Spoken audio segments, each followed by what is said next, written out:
Gloria a Dios. Vamos a ver qué tiene el Señor para nosotros. Dios le bendiga. Un gozo poder compartirlo una vez más. Anoche creo que tuvimos una noche espectacular. Muy pocas veces yo predico como prediqué anoche. Anoche dejé que las emociones me embargaran, porque hacía tiempo que no predicaba un culto así al aire libre con ese sentido pentecostal. Yo soy pentecostal de la cabeza a los pies. Ahí me crié y de ahí soy. Y de ahí no me saca nadie. Mi mamá fue pionera de Pentecostés en Puerto Rico, 1942, usada poderosamente por la mano del Señor. 4 hermanos, los 4 somos pastores. Mis hermanos, mis tías, los hermanos de mi mamá, le podría confesar esta mañana, sin lugar a equivocarnos, que el 90% de la familia nuestra es pentecostal. Hemos visto la mano de Dios obrar extraordinariamente. Sanidades, liberaciones de cuanto tipo usted no se pueda imaginar. En nuestra casa, por nuestra familia, en nuestros hijos, en nuestro hogar, en la vecindad. Para eso es el Evangelio. El Evangelio no es, perdónenme que hoy viene ignorante, el Evangelio no es para cargar la Biblia, el Evangelio es para proyectar la Biblia, para que la Biblia haga... Aleluya, aleluya. Alabado sea su nombre. Bien, amados, hay que aprovechar bien el tiempo. No les voy a predicar mucho. Voy a hacer todo lo más breve posible. Tengo un tema para ustedes en este día. El hermano Tomás me llamó a casa y me dijo, pastor, dígame el tema. Y yo le dije a él, pues, vamos a hablar de la gracia de Dios y el gobierno de Dios en la vida del creyente. Efesios, como usted sabe, en el capítulo 2, el apóstol Pablo habla de la gracia. En el verso 8 dice, porque por gracia sois salvos por medio de la fe, y esto no de vosotros, pues es don de Dios, no por obras, para que nadie se gloríe, porque somos hechura suya, creados en Cristo Jesús para buenas obras, las cuales Dios preparó de antemano para que anduviésemos en ella. Espíritu Santo, te imploro tu asistencia en el espíritu de esta palabra, para que a través de ti podamos ser edificados. Tú conoces que Velázquez no tiene nada que dar, pero Velázquez conoce y sabe que tú tienes mucho que impartir. Y por eso yo invoco tu asistencia. Permite que en esta tarde o en este día tu presencia sea la que ministre este cuerpo que está reunido en esta casa. Que el espíritu, la sabiduría, el conocimiento, la revelación, la esencia divina, el tacto de Dios, el conocimiento de Dios, la vida de Dios se haga una realidad en cada uno de los reunidos en esta casa, en esta hora. Yo te doy gloria, yo te doy honra, yo te doy honor, yo te doy tributo, yo te doy alabanza, yo te doy un abrazo, yo te doy un beso, yo te doy un cariño, yo te digo que te amo.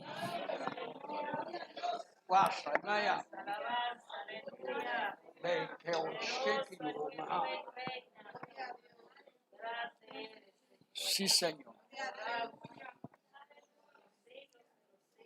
Sí, Señor. Si nos envolvemos en esa dimensión, no predicamos. Se lo garantizo. Se lo garantizo. Pero quiero hablar 5 minutitos.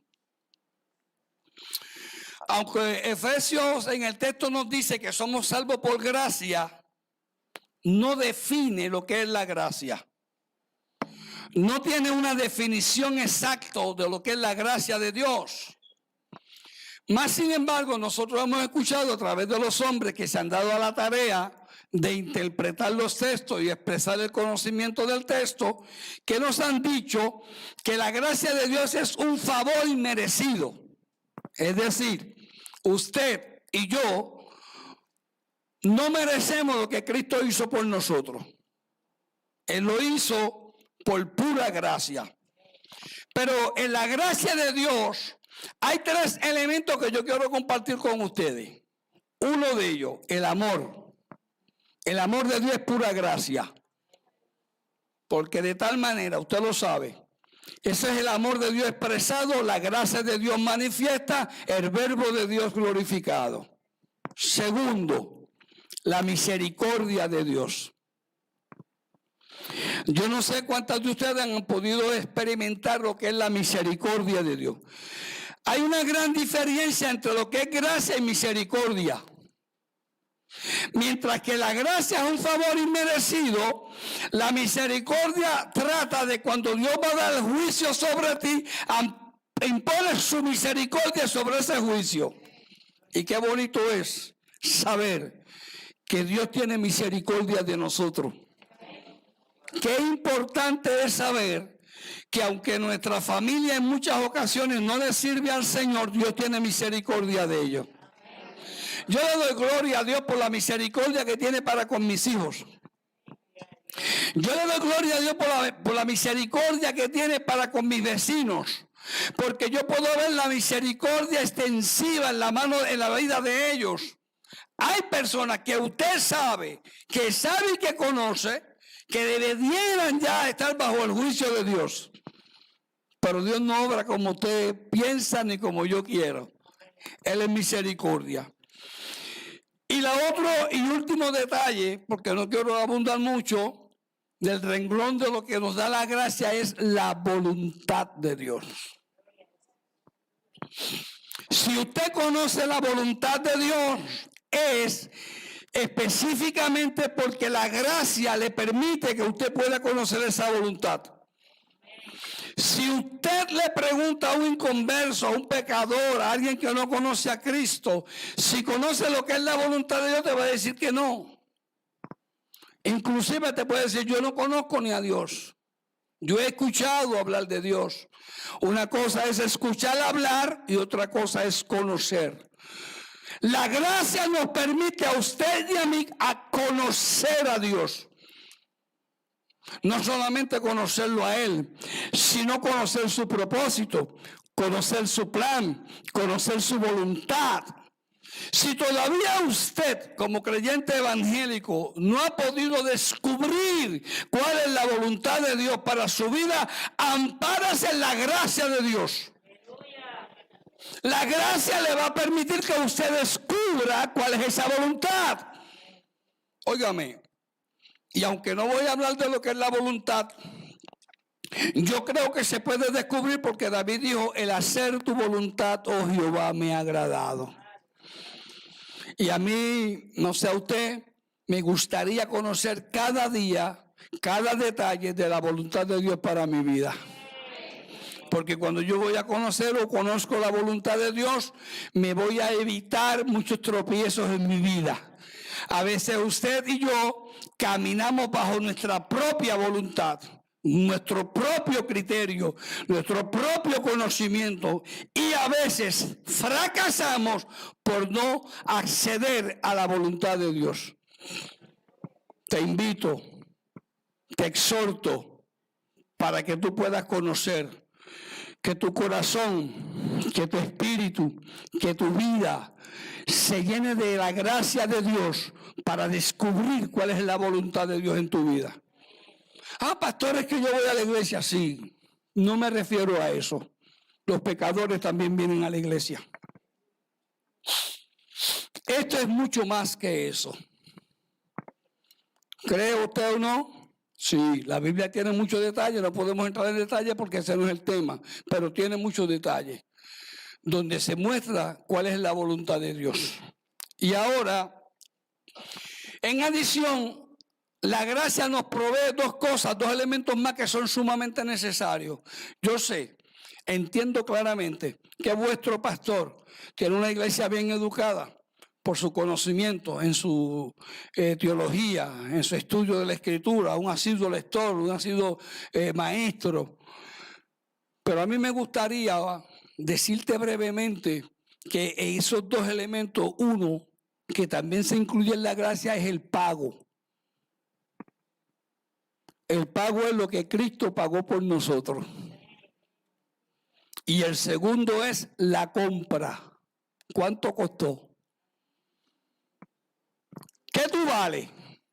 Nosotros le enseñamos a nuestra iglesia, usted que está aquí ahí, usted vale Cristo. Cuando yo conozco el valor de lo que yo soy, que yo valgo Cristo, yo voy a reconocer el precio que yo tengo encima de lo que Él pagó por mí.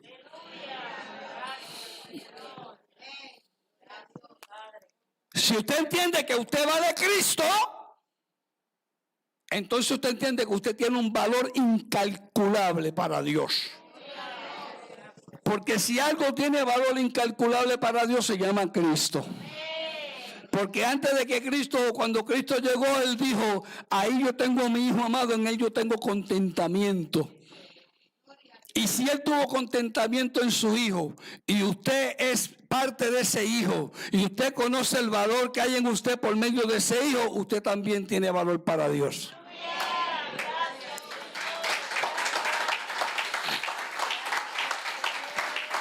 Cada vez que Dios te ve a ti, no te ve en la esfera de lo natural. Dios nos ve a nosotros no en la esfera en que nosotros nos vemos. Dios te ve en la esfera de Cristo. En esa dimensión Dios te conoce, en esa dimensión Dios se ve, en esa dimensión Dios actúa a favor tuyo, en la dimensión de Cristo. Porque si por la dimensión nuestra fuera,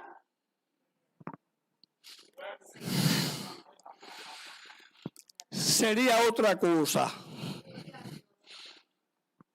Yo valgo Cristo. Yo quiero que usted se impregne de eso, porque esto le va a ayudar mucho. Porque cuando nosotros le decimos a la iglesia, ¿qué tú vales? La iglesia inmediatamente dice, Cristo. O sea, hay un valor incalculable en mí, porque la sangre de Cristo, no hay dinero. No hay dinero que la pueda pagar. Es lo único que me ofrece gozo, paz, seguridad y vida eterna. Entonces, dicho eso, y yo sé que usted sabe lo que yo le voy a decir, que por ese pago y por esa compra, entonces usted pasa a ser propiedad. Ya usted es propiedad de Dios. Y es propiedad dos veces.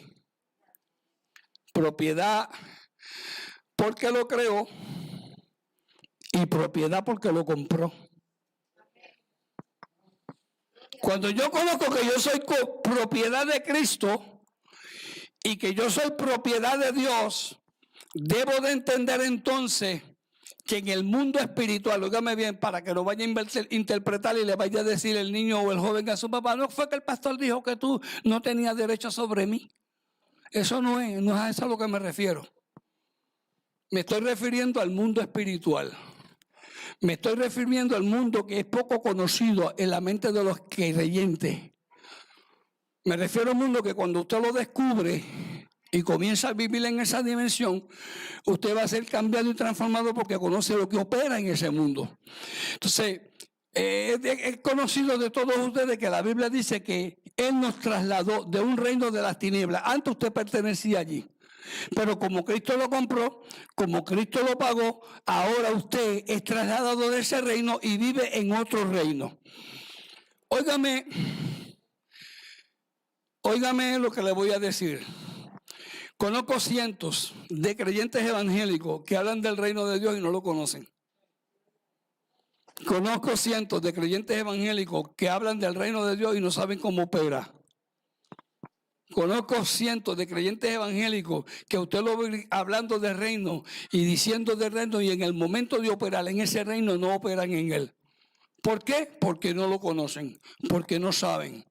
Pero cuando yo me dedico a estudiar y a comprender el reino de Dios, en la realidad de la existencia de la Escritura, yo vivo en ese reino, conozco ese reino, ando en ese reino y para mí es una satisfacción saber que yo tengo el dominio sobre esta tierra. Wow, eso era un buen momento para usted gritar. Le voy a decir sencillo. Le voy a decir sencillo. Si yo opero en el reino de Dios, yo me pongo a observar qué dice la Escritura con relación al reino de Dios. ¿Cómo opera ese reino? ¿Qué se vive en ese reino? ¿Qué se manifiesta en ese reino? ¿Cuál es ese reino? Entonces, yo descubro que a mí me trasladan de un reino de las tinieblas. En ese reino de las tinieblas abunda el pecado, abunda la maldad, abunda la enfermedad, abunda cuantas cosas. Y me trasladan a un reino donde en el reino de Dios no debe haber enfermedad. A nosotros se nos hace difícil asimilar eso. Yo no tengo nada en contra de los medicamentos. Ni tengo nada en contra de los médicos. Yo sí tengo que ir a los médicos voy. Si tengo que tomarme los medicamentos me los tomo. No tengo problema con eso. Pero me gusta operar en ciertas áreas de mi vida en la unción de lo que es el reino de Dios, porque ese reino me provee a mí las herramientas para destruir las huestes satánicas. No soy yo, ni es el pastor. Es que mi situación dentro del reino de Dios me capacita, me adiestra, me da la autoridad, me da el poder, me da el dominio para yo poder tener el dominio sobre lo que está sobre mí. Entonces, si yo entiendo que el gobierno de Dios y la gracia de Dios me dan dominio sobre lo que está a mi alrededor y en mi circunstancia, yo tengo que dejar de ponerme a llorar y aprender a tomar ese dominio. No se sienta mal. Yo también hacía eso. Siempre tenía al pastor lleno de quejas. Pero es que usted sabe, pero es que usted sabe, pero es que usted sabe, hasta que descubrí lo que dice la Escritura.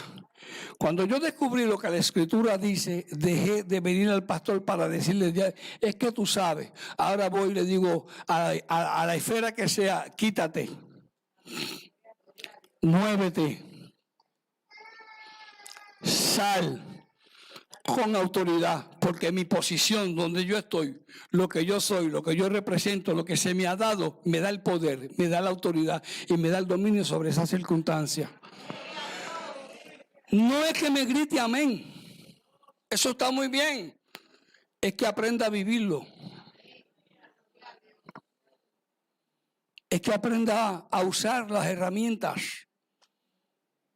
Entonces yo quiero compartir con ustedes brevemente, porque me quedan ya algunos 15 minutos,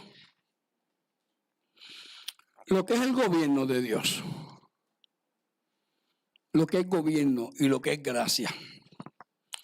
Para empezar, brevemente, yo me voy a dirigir a Génesis, que es donde comienza todo. Se llamó un hombre, se creó un hombre llamado Adán. Usted sabe la historia, usted sabe la Biblia. A ese hombre se le dio dominio.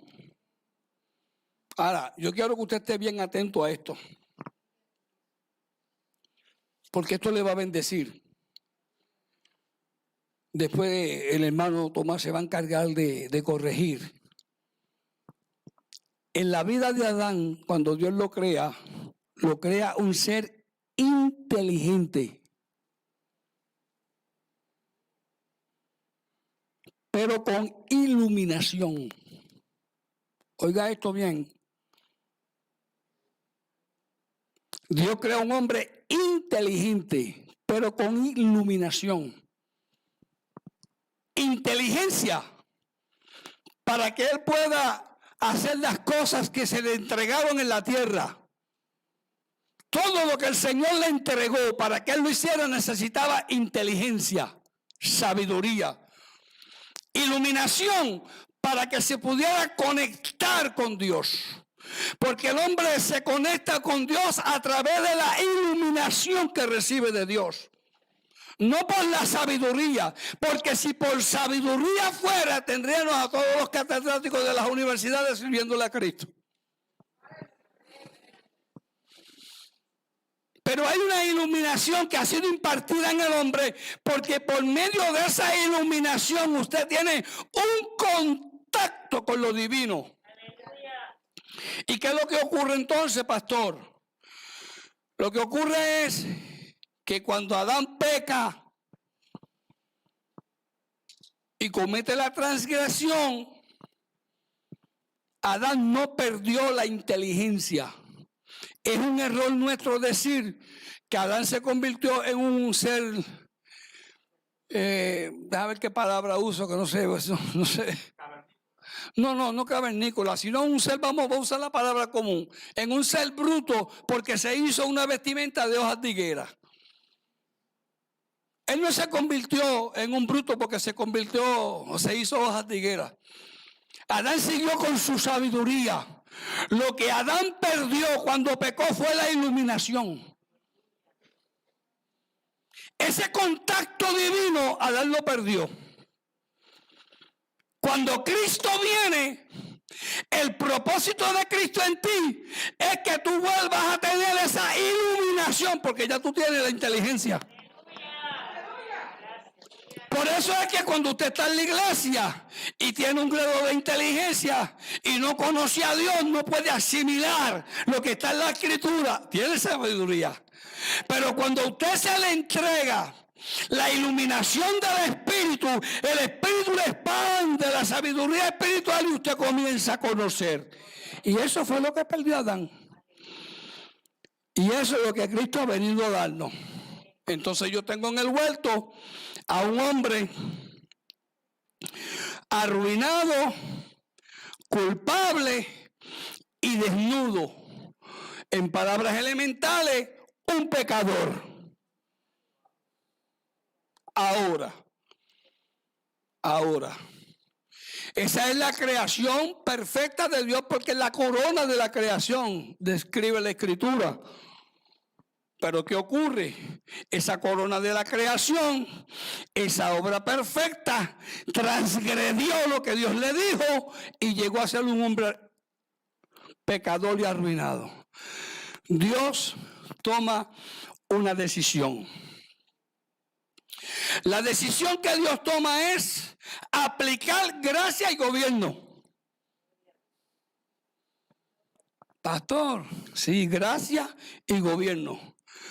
Vamos a aplicar la gracia. Dios lo ve desnudo, mata a un animal. No sé lo que mató. Mató a un animal y lo vistió. ¿Verdad? Eso es lo que dice la Escritura. Lo vistió. Esa vestimenta es la manifestación de la gracia en la vida de Adán.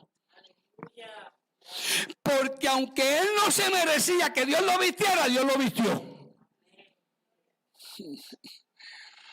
Escúcheme, iglesia, el tiempo no nos da para poder aplicar todo, pero escúcheme, cuando yo quiero ver la función de la gracia en mi vida, yo no me tengo que mirar externamente, yo tengo que verme internamente cómo yo estoy vestido.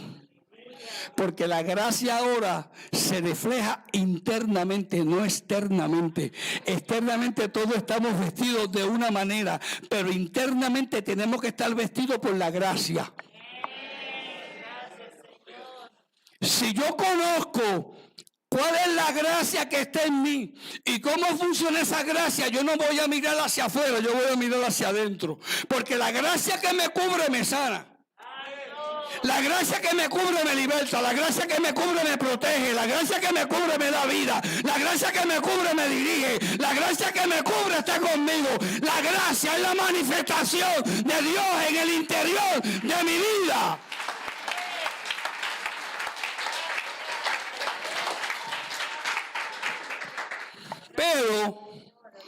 Pero, entonces Dios tiene que por obligación ejecutar su gobierno.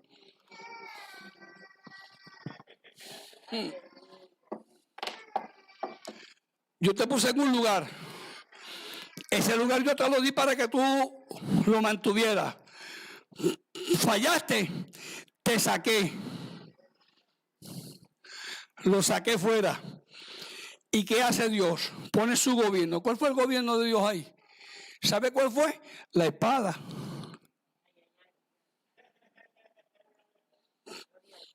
Pongo una espada sobre el huerto y esa espada está ahí. ¿Por qué Dios puso la espada? Porque Dios está protegiendo en su gobierno algo que hay ahí que le pertenece a él, que ya el hombre no puede tocar porque manchó la gracia. Yo no sé si usted me está entendiendo, si usted me sigue el hilo. Pero ahí hay un árbol que es el árbol de la vida.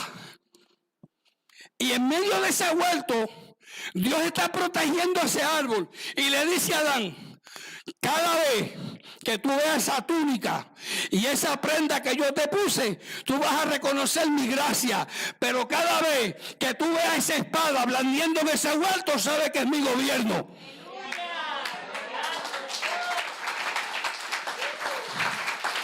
¿Qué indica eso? El indicativo de eso es que cuando Dios te pone en el escenario y tú fallas, el gobierno de él va a funcionar sobre ti. No te equivoques. Es la gracia la que hace que el gobierno funcione.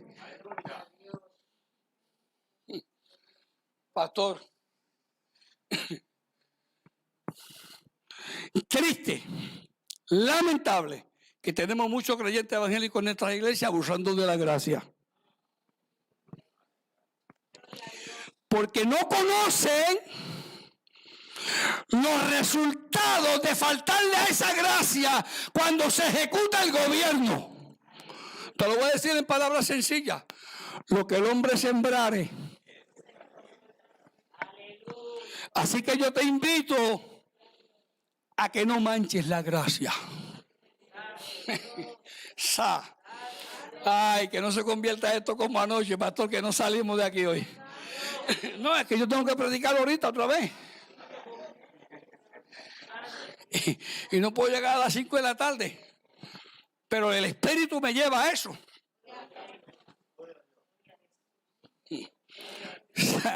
Esa túnica que tú tienes, esa vestimenta que te dieron, esa cobertura que te pusieron, esa gracia representativa de Dios, ese dominio que Dios te dio, permite que siga ahí, en la perfección que Dios lo puso. No permita que el enemigo te lo manche. No permita que tu conducta te lo manche. No permita que Dios tenga que accionar en su gobierno contra tu vida, contra tu familia, contra la iglesia. Sigue en la gracia.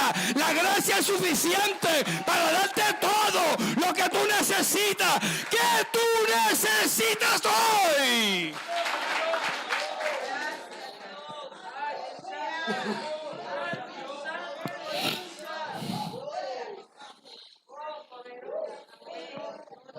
Mamá, güey, oja, solo guatayo. Ñam soloa.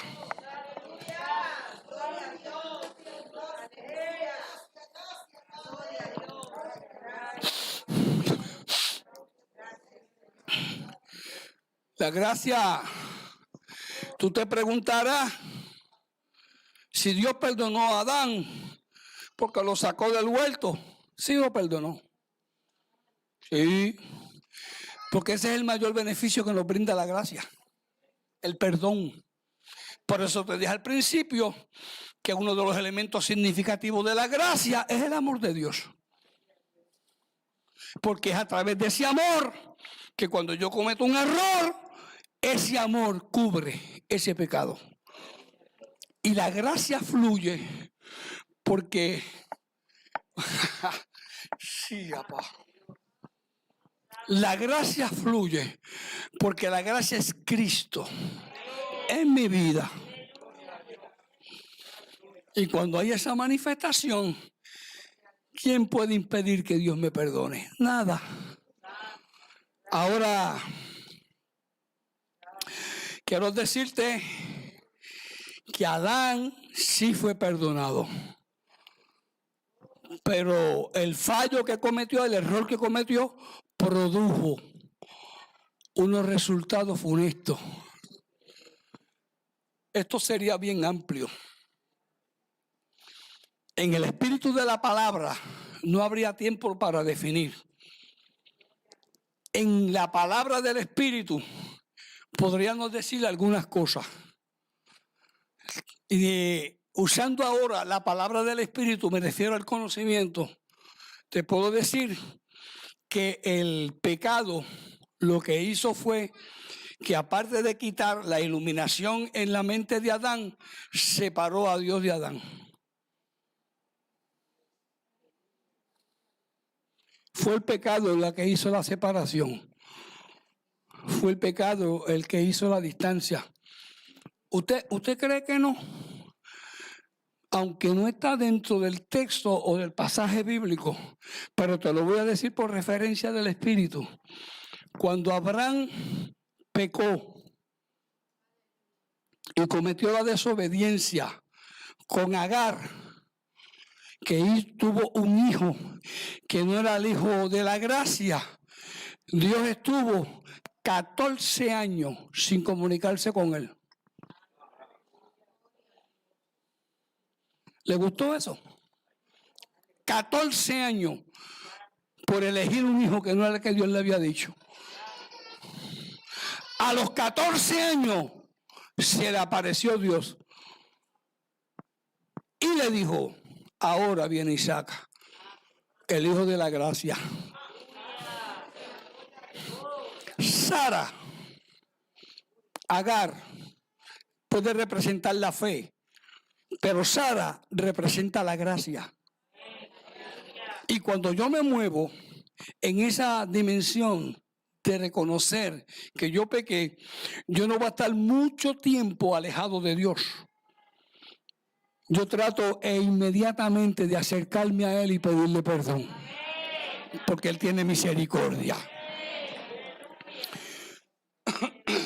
Entonces, para concluir este punto,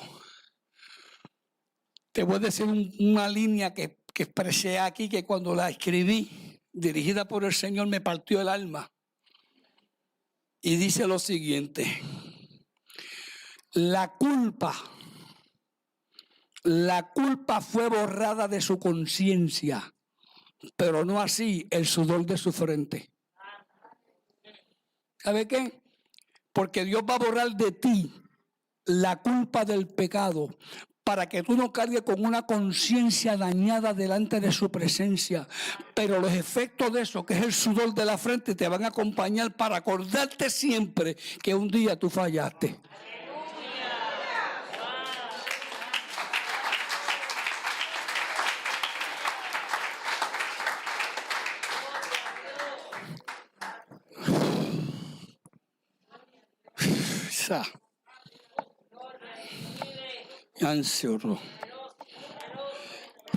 Gracias. Gracias a Dios. Bueno, déjame avanzar. Está interesante, ¿verdad?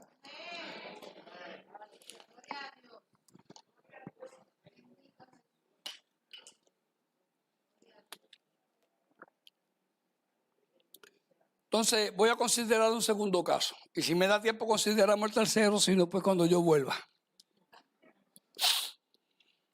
Moisés, reconocido como uno de los líderes más prominentes del Antiguo Testamento. Uno de los líderes a cual Dios hace referencia y le dijo a su hermana María: contigo yo hablo por profecía, pero con Moisés yo hablo cara a cara. Cuando yo oigo a Dios decir una expresión como esa, me imagino entonces cómo sería Moisés. Y a pesar de eso, Moisés cometió un error. En la Biblia, en el libro de Números, en el capítulo 20, Dios le dijo a Moisés lo siguiente: en el desierto de Sin, el pueblo se levanta contra Moisés y están pidiendo agua a todo dar. Le forman una guerra, como decimos nosotros en Puerto Rico, yo no sé si aquí se usa el término, le formaron una trifulca. No, danos agua. A instancia de la insistencia del pueblo, Moisés va donde Aarón, va donde Dios, y Dios le dice: reúne al pueblo y ve y golpea. No le dijo golpea, dijo háblale a la roca. Entonces Tomás interpreta eso de la siguiente manera: la roca es Cristo. Pues yo lo que tengo que hacer es que hablar con Cristo. La razón de que a cual yo voy a hablar con Cristo es para que Cristo me dé agua a la roca. Pero Moisés no hizo eso. Moisés golpeó la roca. Y óigame el detalle ahora, para los que están tomando punto, el detalle: la golpeó 2 veces. Si Moisés la golpea una sola vez, quizás Dios no lo rechaza. Te puse a pensar, ¿verdad? ¿Usted sabe por qué Dios lo rechazó en ese momento? Porque golpeó la piedra 2 veces. Y la muerte de Cristo se va a dar una sola vez, no 2.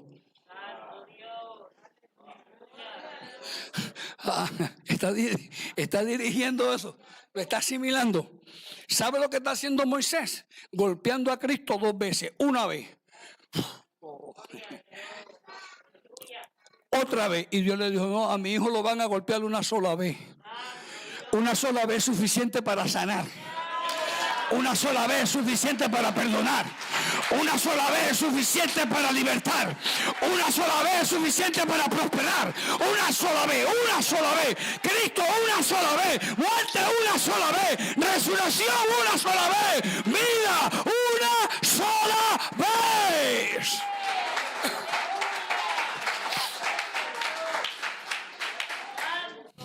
Ahora Dios quiere aplicar gracia y gobierno. Es tremendo. Moisés, como lo golpeaste 2 veces, no vas a entrar a la tierra. Usted sabe lo que implicaría eso. Yo recorrer tantos años, 40 en Egipto, 40 en un desierto, para después no disfrutar para lo que me llamaron. Simple y llanamente, porque desobedeció. Y al desobedecer, está manchando la gracia. No entra, no vas, no te lo permito. Ahí se aplicó el gobierno de Dios. No entra. Ahora, Dios en su infinita misericordia, porque yo te dije al principio que uno de los elementos necesarios de la gracia es la misericordia. Y ahora Dios quiere aplicar misericordia. En vez de aplicar un juicio justo y eliminar a Moisés de una vez y no permitirle nada, entonces yo voy a aplicar la gracia en la misericordia. Y la misericordia en la gracia. ¿Y sabe lo que le dijo a Moisés? Trépate al monte Nebo. Porque yo te voy a enseñar hacia dónde tú te dirigías. Y yo quiero decirte, iglesia, que cuando Dios le enseñó a Moisés la tierra prometida, no le enseñó lo que conquistó Josué. Él vio todo el esplendor de lo que era la tierra prometida. Yo no sé si usted me está entendiendo lo que yo quiero decirte, pero yo lo que te quiero decir en palabras bien elementales es que cuando Dios te dice a ti, trépate en el monte Nebo, que yo te voy a enseñar todos los beneficios que la gracia te da, y cuando tú te trepas a ese monte y tú miras hacia allá abajo y tú ves que el resplandor de su gloria está iluminando tu camino, y tú ves a tu familia salva, y tú ves a tus hijos sanos, y tú ves una iglesia próspera, y tú ves un negocio bendecido, y tú ves una casa prosperada, y tú ves que la manifestación de la gracia está adelantándose a tu destino, a tu camino, a tu vida. Es satisfacción.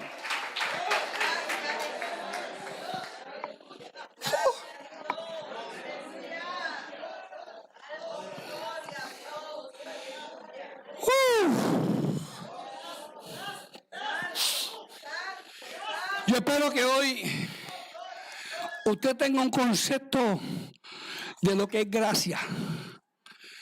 Y no el concepto teológico, que es beneficioso, sino el concepto práctico. Porque cuando usted conozca el concepto práctico de la gracia, no se va a atrever a pecar. Una cosa más. Cuando Dios le dijo a Moisés, sube, que yo te voy a enseñar. Y Moisés subió. Yo le garantizo a ustedes que aunque la Biblia no lo menciona, tuvo que llegar la nostalgia al corazón de Moisés. Tuvo que llegarle la aflicción y el dolor. ¿Usted nunca se ha puesto a pensar lo que yo me perdí? Cuando le dicen, no fuiste al culto. ¿Y sabe lo que le voy a decir a la iglesia? Que muchas veces la noche que Dios tiene preparado, la gracia pura, santa y divina de Él, para que se manifieste en ti esa noche, tú no vienes. Y después tienes que buscar cómo o quién te va a subir al monte Nebo para poder recoger lo que te dieron o lo que te correspondía esa noche. No hagas como Moisés. Cuando te vengan esos deseos, mira la túnica, la prenda que tengo de vestir. Somos, perdóneme porque yo soy vanidoso para eso. Quizás a Tomás no le guste esta expresión, pero a mí me gusta. Yo soy vanidoso para vestir. Y yo hago así y miro, por esto es el sacrificio de mi sudor. Este es el dolor de mi trabajo. Esto me lo gané yo. Adán se mira. Esto fue un error en mi vida. Si yo me hubiese detenido, hubiese estado vestido de gloria. Ahora estoy vestido de migaja. Siento que el poder del Espíritu corre como antorcha, porque Dios quiere vestirte, no de cualquier cosa de esencia divina, no de cualquier cosa con vestidura resplandeciente, no de cualquier cosa con la gracia divina, que cuando tú proyectes esa gracia, el que está al lado tuyo no tenga que preguntarte, él lo va a sentir, y cuando esa gracia se manifieste, cosas hermosas, esa gracia va a ser. Atrévete.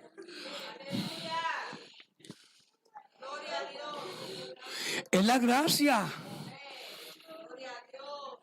¿A cuántos les gustaría estar vestidos de la gloria? ¿A cuántos?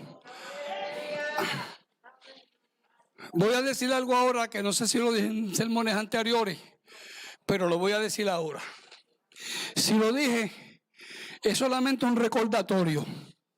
Si no lo dije, le exhorto a que lo asimile bien y se apropie de esto, porque yo le estoy hablando de la carta magna del apóstol Pablo, de la revelación de la iglesia, la carta de los Efesios.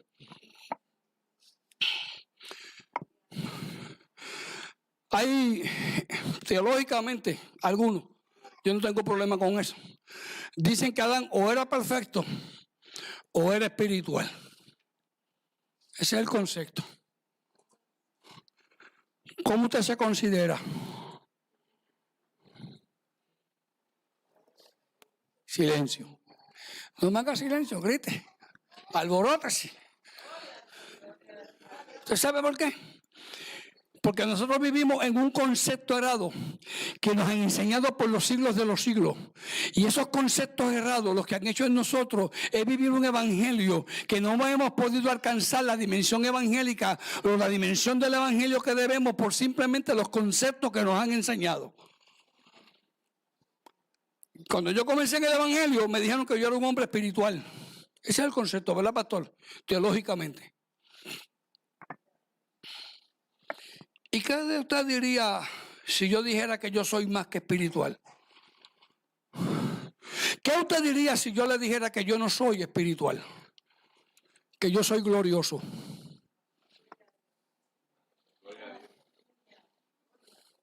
¿Usted sabe quién es espiritual? El arcángel Miguel.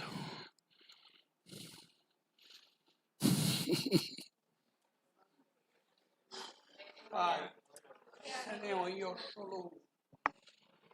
Esos son espíritus. Usted es glorioso. Váyase de aquí con la mentalidad de doble. Una, usted vale Cristo. Y dos, usted es glorioso. ¿Usted sabe por qué usted es glorioso? Porque la gloria la carga Cristo. Y si Cristo está en usted, entonces usted es glorioso. Véase vestido de gloria. El atuendo que me dieron es gloria. Esto está poderoso. Lo que pasa es que yo lo toco así en una convención que me tocó de ministro de iglesia. Yo solté eso por 35 minutos. Se levantaron 3 abogados para decirme: nunca habíamos escuchado una cosa como esa. La iglesia necesita andar como está vestida. Y usted está vestida de gloria. No es menos de eso. Usted es gloria. Usted vale Cristo.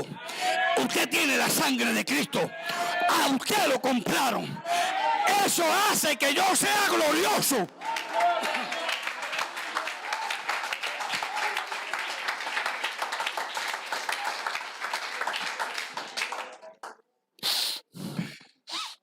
Pero escúchame ahora, pastor, porque nos gozamos en eso. Pero la demanda de la gloria es más exigente que la demanda de la espiritualidad.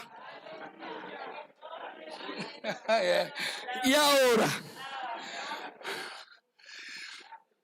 porque cuando yo sé de lo que yo estoy revestido, vamos a ver, déjeme por ahí. ¿Usted sabe por qué yo hago así? Es porque yo siento el fuego del Espíritu. Y tengo que aguantarme un poco porque... Pero mire esto, mire este detalle, para que usted me pueda entender cuál es la diferencia entre espiritualidad y gloria. Yo estoy vestido hoy de este pantaloncito brown. Pues entonces, como estoy vestido de este pantaloncito brown, que es el representativo de espiritualidad, me puedo sentar en cualquier lado. Me senté aquí. Pastor, ahí hace en la espiritualidad. Y se limpió el polvo. Pero si usted está vestido de blanco y se sienta en un lugar y se mancha, no lo va a limpiar con un saco de pimienta. Necesita más que eso. La gloria necesita humillación. La gloria necesita entrega, la gloria necesita reconocimiento, la gloria necesita que se valorice lo que ella es, la gloria necesita que se valorice lo que ella representa, la gloria necesita que yo reconozca que es la gloria de Dios en mí.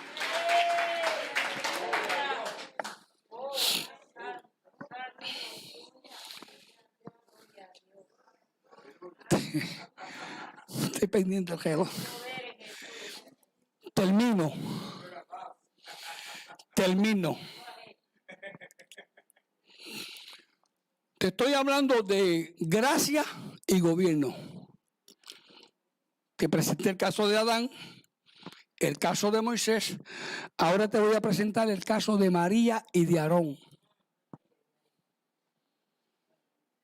María se le metió un espíritu de envidia. Ese espíritu de envidia la hace levantarse en contra de su hermano Moisés. Por Moisés solamente hay palabra profética. ¿Y nosotros qué? Aarón, que reconoce, escúchame bien, no me pierda el hilo. Aarón, que reconoce de lo que él está vestido, que él está vestido de gloria, no permite que María venga a llegar a su mente para influenciarlo en contra de Moisés. Y Aarón, que está vestido de gloria, se retira. Pero María es espiritual. Me está siguiendo la línea de pensamiento. No se me sienta ofendido, ¿sabe? Por favor, no se me sienta ofendido. Es que yo lo estoy alimentando con la palabra para que usted aprenda. Entonces, María habla en contra del profeta, pero María sabe que lo más importante que tiene Dios en todo el Antiguo Testamento es Moisés. Y Dios decide ejecutar gracia y misericordia, o gracia y gobierno. Y le dice a Moisés, María se cree que ya no escuchó lo que yo dije. Tenga mucho cuidado. Entonces, llega Dios y vamos a ejecutar el gobierno. María, ven. ¿Por cuánto te pusiste a hablar contra tu hermano Moisés? Tienes lepra. Los que saben lo que eso representa, porque yo sé que Tomás se ha encargado de enseñarlo y los líderes maestros que hay aquí en esta iglesia, saben que María era una candidata a ser apedreada, a matarla. El gobierno de Dios en ejecución, lepra. Pero Dios siempre guarda a los fieles, aunque fallen, aunque cometan errores. ¿Y sabe lo que hace? Entonces, aunque María, yo le ejecuté gobierno sobre ella, vamos ahora a implementar la gracia. Sácala del campamento. Porque mientras ella esté fuera del campamento, no me la pueden apedrear.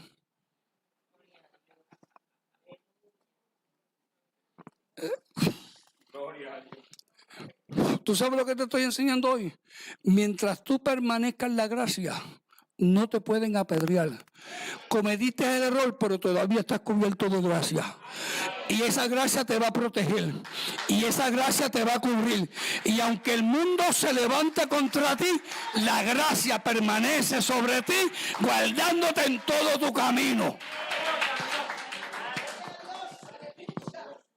Te exhorto a que permanezcamos en la gracia de Dios. Yo no quisiera ver el gobierno de Dios manifestado, porque el gobierno de Dios, cuando se manifiesta, deja huella. Pregúntele a Adán, hable con Moisés, y si tiene la oportunidad, de darle una llamadita a María.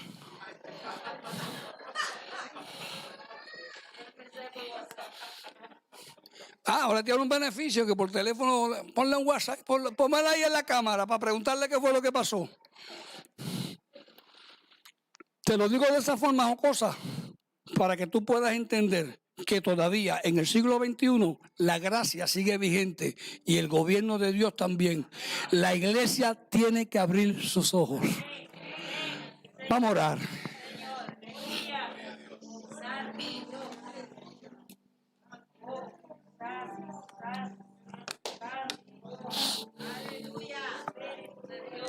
Yo espero que usted se haya edificado. Si usted se edificó, yo le doy gloria a Dios porque ese era el plan. No que yo predicara bonito, es que usted fuera edificado. Padre, yo voy a darte gloria a ti. Doy honra a tu presencia.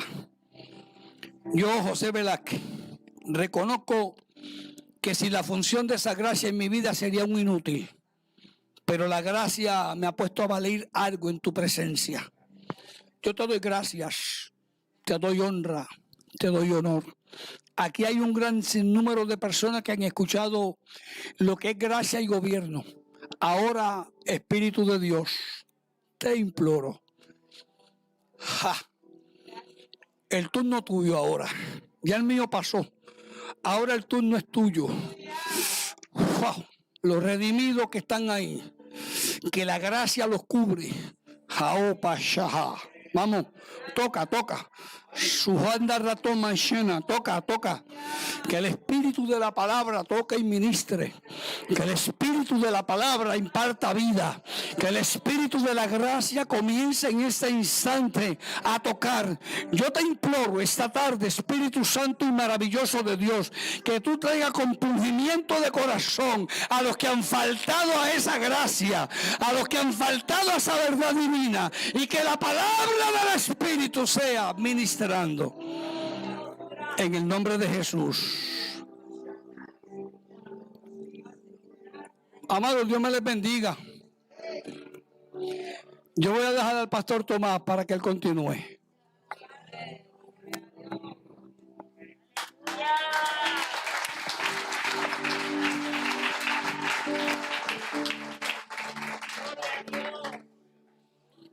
Gloria a Dios.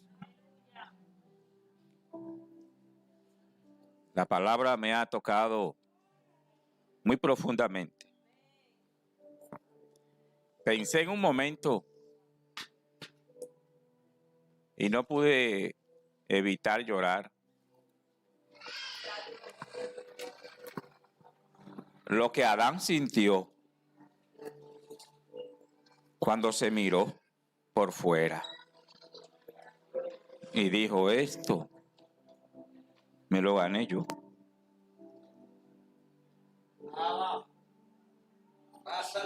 Esa gracia que nos viste por dentro. A veces el exterior se ve las manchas del pecado nuestro. Pero qué extraordinario. Qué extraordinario, decía el pastor. Dios quita el pecado de nuestra conciencia para que no le sirvamos con una conciencia dañada, con una conciencia enferma. A veces hay personas que le sirven al Señor y en un momento se caen en algún pecado, pero no pueden levantarse porque viven con su conciencia acusándoles porque no han recibido el perdón de Dios. Dios perdona. Dios perdona. Para eso trajo la gracia. Es verdad que el perdón no es de justicia. Con la justicia Dios no nos puede perdonar. ¿Por qué? Porque somos culpables. Y por eso cuando tú te pones a pensar en tu pecado y te olvidas de la gracia de Dios, tú no admites el perdón. Y Dios, aún perdonándote, tú no te perdonas a ti mismo. Y hay gente que vive enferma. Y el que no ha sentido el perdón, el que no ha recibido el perdón, hermanos, no puede amar a nadie. Gente amargada, el mundo está lleno de gente amargada, gente violenta, gente que su vida para ellos no vale nada. Y así mismo tratan la vida de los demás.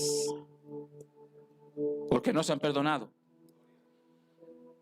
La gracia. Hoy Dios trajo un manto de gracia a esta iglesia. ¿Sabe para qué? Y también expresada. Él tiene razón. Porque ese hombre, yo le he dicho, es mi papá, es mi padre espiritual. He tenido muchos buenos maestros en esta vida, pero a ese lo adopté como mi papá espiritual. Yo me le pegué como un chicle a él. Porque es verdad, yo explico la gracia teológicamente, se lo he explicado a ustedes, pero miren lo que él está diciendo de la gracia. ¿Cuántos quieren que el pastor Tomás reciba algo de eso también?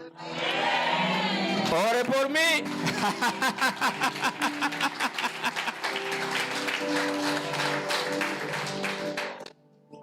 Hoy Dios nos trajo un manto de gracia para aquellos que aún necesitan el perdón. Yo quiero que usted cierre sus ojos.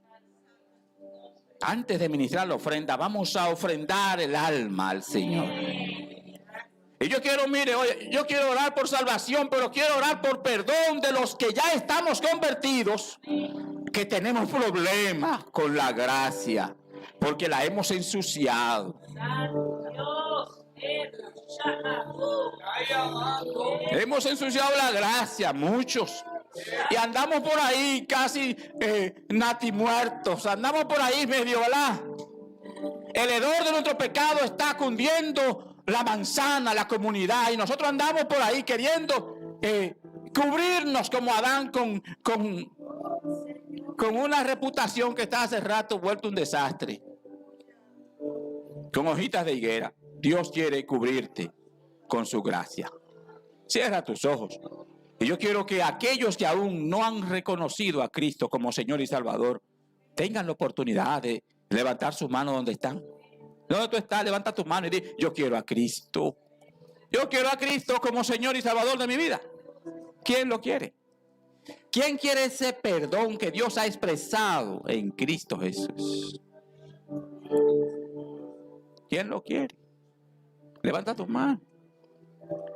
¿Sabes para qué ponemos a la gente a cerrar los ojos? Para que no te intimide la mirada de nadie. Solo la mirada de Dios, la mirada de Cristo en ti.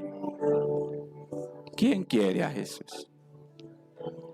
¿Hay algún amigo en las redes que oyendo este mensaje quiere a Jesús? Allí donde tú estás, levanta tu mano.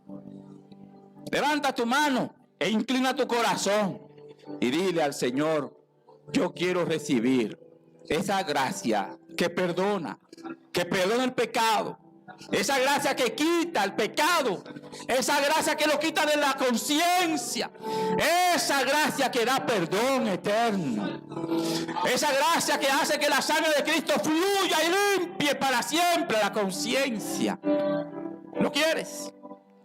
Aleluya. Gracias por los que han levantado las manos. Vamos a orar. Padre, en el nombre de Jesucristo, agradecemos el perdón que has expresado por medio de la sangre gloriosa del Señor Jesucristo. Aquel que se entregó para decirnos a nosotros los pecadores que podemos valer lo que vale Cristo. Gracias, Señor, por darnos un valor tan alto, tan grande, un valor eterno, por darnos salvación eterna por pura gracia. Yo te ruego, Señor, que esta palabra toque el corazón y que el espíritu de la palabra dé vida al espíritu de ese hombre y esa mujer que está ahora recibiendo esta palabra. Y la fe se active y los ojos espirituales se abran y el entendimiento reciba comprensión plena de Dios, de la gracia, del perdón, de la misericordia. Oh Señor, y se recupere la paternidad divina en cada uno de los que ahora oran para acercarse a Cristo y recibir el perdón. Gracias por esto. Gracias, Señor. En el nombre de Jesús.